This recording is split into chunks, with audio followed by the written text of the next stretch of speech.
तो hi guys, today will discuss the deficiency of niacin and vitamin B12। तो हम लोगों ने जो फिजियोलॉजिकल इफेक्ट्स थे ऑलरेडी हम लोग देख लिए कंपैरिजन फॉर्मेट में। अब हम लोग डेफिशिएंसी देखें। ये तो बहुत ज़्यादा कंफ्यूजिंग होगा बिकॉज देखिए नियासिन में देख सकते हैं यहाँ पर थिक स्किनी पिगमेंटेड रैश। तो नियासिन में इट इज़ बेसिकली टारगेटिंग, मतलब ज़्यादा करके क्या होता है ना कि स्किन के बारे में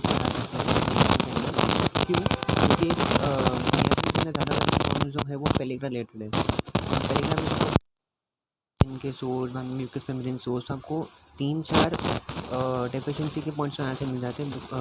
if remember pellagra then you remember all these things. तो पेलिग्रा में जैसे आपके पास है यहाँ पर कि स्केली स्किन सोर्स है, मन में इन्फ्लेम्ड म्यूकस मेम्ब्रेन है, उसी के साथ आप बोल दो तो स्केली पिगमेंटेड रैश बोल दो आप। ओके, सो ये आप तीनों याद रख सकते हो इन केस ऑफ नियासिन।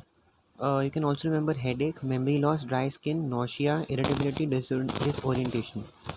तो अभी ये कैसे आप याद रखोगे? देखो, यू कैन रिमेंबर हेडेक। देखो हेडेक तो एज सच हम लोग को दिखा नहीं था कि ये हेड में प्रॉब्लम, मतलब ब्लड वेसल डायलेशन करता है and all those stuff. But if remember it had shown us that memory loss करता है ये। इफ़ रिमेंबर हमने फिजियोलॉजिकल इफेक्ट्स में डिमेंशिया की और अल्जाइमर डिजीज़ की बात करी थी, तो it basically causes that. Dry skin again you can remember from pellagra. Nausea का में हमने ऐसा कुछ देखा नहीं था। Irritability again related to your brain problem only, कि मेंटल कन्फ्यूजन, मेंटल फॉग जो होता है, टायर्डनेस होती है, डिप्रेशन होता है, all those related to brain. तो ब्रेन के रिलेटेड आपका काम हो गया। तो फिजियोलॉजिकल इफेक्ट्स में जो आपने पढ़ा है वही आपको यहाँ पर एक्स्ट्रापोलेट करना है। फिजियोलॉजिकल इफेक्ट्स में हमने ये भी पढ़ा था कि देखो सबसे पहले तो आपको याद रखना है डिफिशिएंसी के अंदर कि अपने पेलिग्रा के बाद में बात करनी है, that is your skin related problems all those stuff. जैसे ही वो खत्म होगा फिर आपको बात करनी है कि ब्रेन की प्रॉब्लम्स क्या क्या है। हमने फिजियोलॉजिकल इफेक्ट्स और ब्रेन के बारे में बात की है, तो आप उन पॉइंट्स को लेके एक्स्ट्रापोलेट कर सकते हो। अच्छा, तो इसी वे में अपना जो है सारा ख़त्म हो जाता है। अच्छा, एक और चीज़, इफ़ रिमेंबर हमने ये देखा था that basically it helps us in preventing diarrhoea and cholera. तो अगेन डायरिया भी यहाँ पर आ जाता है, अगर नहीं लोगे तो डायरिया हो जाएगा। अच्छा, ये जीआईटी में भी हेल्प करता था। फिर रिमेंबर हमने फिजियोलॉजिकल इफेक्ट्स में देखा था नियासिन में कि जीआईटी प्रॉब्लम्स के अंदर जीआईटी प्रॉब्लम्स को प्रिवेंट करने के लिए हेल्प करता है, right. Proper digestion, reducing flatulence, reducing indigestion and all those stuff. ठीक है, तो वो सब आप लिख सकते हो डायरिया में। लॉस ऑफ एपेटाइट, ठीक है, वो आप लिख सकते हो, करेक्ट है। तो इस हिसाब से हम जो है नियासिन का कंप्लीट कर लिया। तो कैसे याद रखोगे आप? फर्स्ट टाइम आपको बात करनी है पेलिग्रा के बारे में। विटामिन B3 याद रखो, पेलिग्रा है। पेलिग्रा रिलेटेड आपके जितने भी साइड इफेक्ट्स होंगे, जैसे स्किन स्कोर्स हो गए, म्यूकस मेम्ब्रेन इन्फ्लेम्ड हो गया, ड्राई स्किन हो गया, पिगमेंटेड रैश हो गया, थिक स्केली स्किन हो गई, ये जितनी भी चीज़ें आपकी आ जाएंगी पेलिग्रा के बैनर के अंदर। As soon as this is finish you will go to brain की प्रॉब्लम्स। अल्जाइमर डिजीज़ के बारे में बात करनी है आपको, उसी से रिलेटेड आपको बात करनी है। Mental fog, mental confusion, depression, और क्या था, हाँ, memory loss, irritability, disorientation, all those stuff. ठीक है, जैसे ये खत्म हो जाएगा then you can go to other stuff. GIT problems, GIT problems में क्या आ जाएगा आपका? डायरिया आ जाएगा, फिर लॉस ऑफ एपेटाइट आ जाएगा आपका, ठीक है, flatulence and all those stuff. ठीक है, so this is how I have done this. तो ये जाते हैं नियासिन की डिफिशिएंसी। अब हम लोग जाते हैं विटामिन B12 के डिफिशिएंसी पे।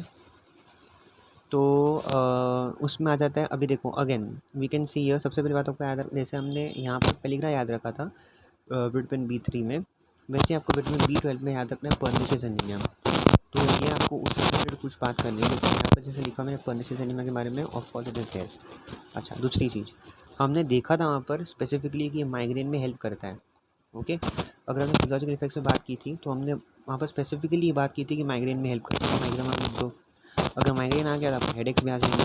अच्छा, next thing, your memory loss and tiredness. देखो memory loss, tiredness, anxiety, brain atrophy, chest, sorry, हाँ, ठीक है, तो ये सब आपका आ जाता है ब्रेन रिलेटेड प्रॉब्लम्स।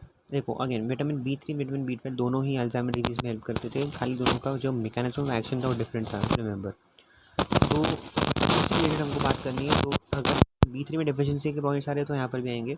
जैसे यहाँ पर मैंने बात की memory loss, tiredness, panic attacks, anxiety, आपका ब्रेन एट्रोफी। ब्रेन एट्रोफी का मतलब होता है कि ब्रेन श्रिंकेज होना चालू हो जाता है आपका, not a little sense but थोड़ा बहुत श्रिंकेज चालू हो जाता है। देन वी हैव अच्छा, ये भी हमने बात करी फिजियोलॉजिकल इफेक्ट्स में कि वेट लॉस, बोन लॉस करता है, करेक्ट। म्यूज मेटाबॉलिज्म में हेल्प करता है, मेटाबॉलिज्म में हेल्प करेगा तो of course it will lead to weight loss only. But ठीक है, हमें वो बात नहीं करनी है, हमें याद रखना है कि अगर ये नहीं रहेगा तो बोन में लॉस चालू हो जाएगा, बोन डेंसिटी आपकी लॉस होना चालू हो जाएगी।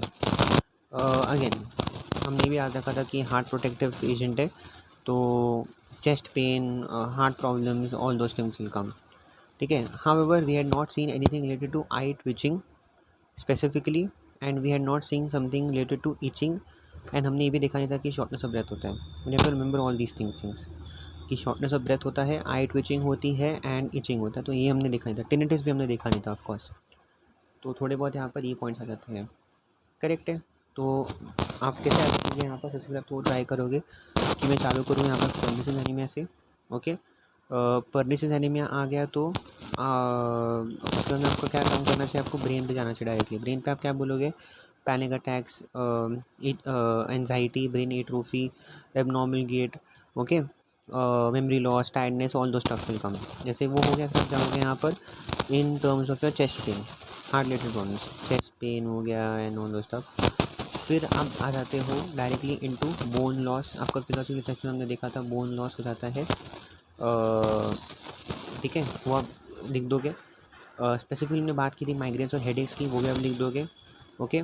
और तो विटामिन बी में ज़्यादा करके जो पॉइंट्स हैं वो फिजियोलॉजिकल इफेक्ट से एक्स्ट्रापोलेटेड है। कुछ ऐसे पॉइंट्स हैं जो रिलेटेड नहीं है, वो है हमारे shortness of breath, sores in mouth and itching and tinnitus. ये जो 4 चीज़ें थी, ये हमारे फिजियोलॉजिकल इफेक्ट्स में मेंशन नहीं थी, तो आप एवलेट नहीं कर पाओगे, आपको याद रखना पड़ेगा, ठीक है। So all this is about your deficiency of vitamin B12 and vitamin B3. This was a comparative study, ठीक है। Thank you.